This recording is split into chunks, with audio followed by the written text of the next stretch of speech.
नमस्कार विद्यार्थी मित्रांनो, तर आज आपण पाहणार आहोत इयत्ता 12वीच्या वाणिज्य संघटन व व्यवस्थापन या विषयाचे प्रकरण पहिले, व्यवस्थापनाची तत्वे. या प्रकरणाचा स्वाध्याय भाग 4. पुढे जाण्यापूर्वी तुम्ही जर चॅनलवर नवीन असाल तर चॅनल नक्की सबस्क्राईब करा, तसेच बेल आयकॉनही प्रेस करा. यापूर्वी आपण या प्रकरणाचा स्वाध्याय भाग 1, 2 व 3 पाहिला आहे. ते तुम्ही भाग पाहिले नसेल तर ते नक्की पहा. त्याची लिंक खाली डिस्क्रिप्शन बॉक्समध्ये दिली आहे. चला तर मग पुढील स्वाध्याय पाहू. आज आपण पाहणार आहोत प्रश्न क्रमांक 5. खालील विधाने सकारण स्पष्ट करा. तर या प्रश्नामध्ये आपल्याला काही विधाने दिली जातील, तर ती आपल्याला सकारण स्पष्ट करायची आहेत. चला तर यामधील पहिला प्रश्न पाहू. तर यातील पहिला प्रश्न पहा, व्यवस्थापनाची तत्वे लवचिक असतात. चला तर या पहिल्या प्रश्नाचे उत्तर पाहू. व्यवस्थापनाची तत्वे लवचिक असतात कारण. तर या प्रश्नामध्ये तुम्हाला सर्वप्रथम हे लक्षात घ्यायचे आहे की दिलेली विधाने चूक आहेत की बरोबर हे तुम्हाला इथे लिहायचे नाही. ती दिलेली विधाने बरोबरच असणार आहेत, पण ती का बरोबर आहेत, कशी बरोबर आहेत, म्हणजे सकारण स्पष्ट करायचे आहे. तर यातील पहिले कारण पहा, व्यवस्थापनाची तत्वे ही मूलभूत सत्याची विधाने आहेत. ही तत्वे व्यवस्थापकाला संस्थेची सर्व कार्ये विशिष्ट पद्धतीने पार पाडण्यासाठी मार्गदर्शक ठरतात. यामुळे प्रभावी निर्णय घेण्यास व संघटनेचे ध्येय साध्य करण्यास मदत होते. तर याचे दुसरे कारण आहे, व्यवस्थापनाच्या तत्वांचे स्वरूप रसायनशास्त्र, गणित यासारख्या विज्ञानासारखे परिपूर्ण नसते. संघटनेच्या गरजेनुसार ही तत्वे बदलून अथवा सुधारून वापरता येतात. तर अशा प्रकारे हा प्रश्न तुम्हाला एकूण 4 गुणांसाठी असणार आहे. त्यामुळे प्रत्येक विधानाचे सकारण स्पष्टीकरण लिहिताना तुम्हाला कमीत कमी 4 मुद्दे लिहिणे अपेक्षित आहे. पुढील तिसरे कारण पहा, व्यवस्थापनाची तत्वे गतिमान आहेत. त्यांचे स्वरूप व्यवसाय जगतातील बदलानुसार बदलत जाते. सद्य परिस्थितीला अनुसरून काळाच्या ओघात ती विकसित केली गेली. तर शेवटचे चौथे विधान पहा, संघटनेच्या बदलत्या गरजेनुसार आणि आवश्यकतेनुसार व्यवस्थापनाची तत्वे सुधारून अथवा त्यात बदल करून वापरू शकतो. तर अशा प्रकारे आपण एकूण 4 मुद्द्यांच्या आधारे व्यवस्थापनाची तत्वे लवचिक का असतात याचे सकारण स्पष्टीकरण पाहिलेले आहे. पुढील दुसरे विधान पहा, संसाधनांचा योग्य तो वापर करण्यासाठी व्यवस्थापनातील तत्वांचा उपयोग होतो. तर त्या दुसऱ्या विधानाचे उत्तर पाहू. संसाधनांचा योग्य तो वापर करण्यासाठी व्यवस्थापनातील तत्वांचा उपयोग होतो. कारण. तर यातील पहिले कारण पहा, एखाद्या संघटनेने काम करण्यासाठी वापरलेल्या सामग्रीला संसाधने असे म्हटले जाते. प्रत्येक संघटनेत 2 प्रकारची संसाधने वापरली जातात, म्हणजेच भौतिक संसाधने, यामध्ये साहित्य, यंत्रसामग्री यांचा समावेश होतो. तर मानवी संसाधने, यामध्ये मनुष्यबळ याचा उपयोग होतो. तर अशा प्रकारे पहिला मुद्दा आहे. पुढील दुसरा मुद्दा पहा, भौतिक संसाधने व मनुष्यबळ यामध्ये सुयोग्य समतोल साधणे तसेच या संसाधनांचा पर्याप्त वापर करून त्यांच्या नासाडीवर नियंत्रण ठेवण्यासाठी व्यवस्थापनातील तत्वांचा उपयोग होतो. पुढील तिसरे कारण पहा, व्यवस्थापन तत्वांचा आणि तंत्रांचा वापर करून व्यवस्थापन कामकाजात शिस्त आणते आणि निरोगी वातावरण निर्माण करते. तर पुढील चौथा मुद्दा आहे, संसाधनांचा योग्य तो वापर केल्यामुळे व्यवस्थापन व कर्मचारी यांच्यात सलोख्याचे संबंध निर्माण होतात आणि कर्मचाऱ्यांची कार्यक्षमता वाढते, तसेच प्रशासन प्रभावी होते.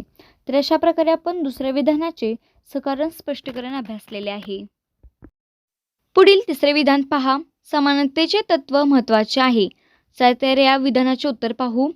समानतेचे तत्व महत्त्वाचे आहे कारण. यातील पहिले कारण आहे, समानतेचे तत्व हे महत्त्वाचे तत्व समजले जाते. या तत्वानुसार व्यवस्थापनाने कर्मचाऱ्यांना योग्य, मैत्रीपूर्ण व समानतेची वागणूक दिली पाहिजे. तर दुसरा मुद्दा पहा, या तत्वानुसार कामाचे विभाजन करताना, अधिकार सोपवताना, आर्थिक अटी ठरवताना इत्यादी कामात कर्मचाऱ्यांमध्ये भेदभाव करू नये. एका स्तरावर परंतु 2 वेगवेगळ्या विभागात काम करणाऱ्या कर्मचाऱ्यांना समान वेतन द्यावे. पुढील तिसरा मुद्दा आहे, कर्मचाऱ्यांचे वेतन ते काम करणाऱ्या विभागावर अवलंबून न ठेवता ते कोणत्या पातळीवर काम करीत आहेत यावर ठरविले पाहिजे. तर शेवटचा चौथा मुद्दा पहा, समानतेचे तत्व असेही सांगते की वेतन देताना कर्मचाऱ्यांमध्ये कोणताही भेदभाव करू नये. अशा प्रकारच्या समानतेमुळे संघटनेमध्ये वादविवाद टाळता येतात. त्यामुळे कर्मचाऱ्यांचे मनोबल वाढते व आपुलकीची भावना विकसित होते. तर अशा प्रकारे एकूण 4 मुद्द्यांच्या आधारे आपण समानतेचे तत्व महत्त्वाचे आहे हे विधान सकारण स्पष्टीकरण अभ्यासलेले आहे. पुढील चौथे विधान पहा, टेलर यांनी साधने व उपकरणे यांच्या मानकीकरणावर भर दिला आहे. चला तर या चौथ्या विधानाचे उत्तर पाहू. टेलर यांनी साधने व उपकरणे यांच्या मानकीकरणावर भर दिला आहे. कारण तर यातील पहिले कारण पहा. टेलर यांचा व्यवस्थापनाचा सिद्धांत वैज्ञानिक प्रयोगांवर आधारित आहे. या सिद्धांतामध्ये निर्णय घेणे व त्याच वेळी त्या संदर्भातील समस्यांचे निराकरण करण्यासाठी वैज्ञानिक दृष्टिकोनाचा अवलंब करणे यांचा समावेश होतो. तर दुसरे कारण पहा. कामाच्या ठिकाणी केलेल्या प्रयोगांच्या परिणामांच्या आधारे टेलर यांनी साधने व उपकरणे यांच्या मानकीकरणास समर्थन दिले. मानकीकरण म्हणजे उच्च गुणवत्तेच्या उत्पादनासाठी प्रमाण उपकरणे वापरणे आवश्यक मानले. पुढील तिसरे कारण आहे.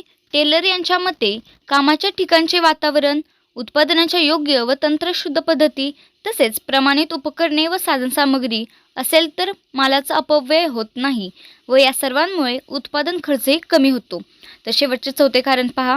प्रमाणित उपकरणे व साधनसामग्री यामुळे कामगारांची कार्यक्षमता वाढून थकवा कमी होण्यास मदत होते व कामाचा दर्जा सुधारतो.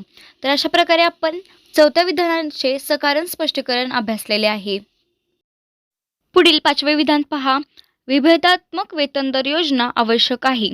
तर या पाचव्या विधानाचे उत्तर पाहू. विभेदात्मक वेतन दर योजना आवश्यक आहे. कारण तर यातील पहिले कारण पहा. साधारण कामगारही प्रमाणित उत्पन्न मिळविण्यासाठी प्रेरित होईल अशा पद्धतीने मोबदला ठरवला गेला पाहिजे. यासाठी टेलरने विभेदात्मक वेतन दर योजना सुचवली आहे. तर दुसरे कारण पहा.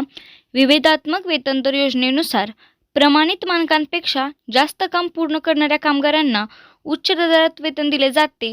याउलट जर एखादा कामगार निर्धारित मानकांपेक्षा कमी काम करत असेल तर अशा कामगाराला कमी दराने वेतन दिले जाते.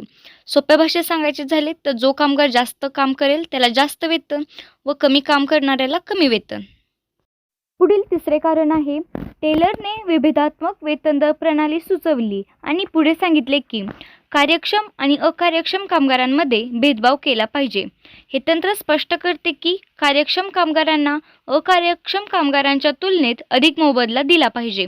तर शेवटचे चौथे कारण पहा. या तंत्रामुळे कामगारांची कार्यक्षमता व उत्पादकता वाढविण्यास मदत होते.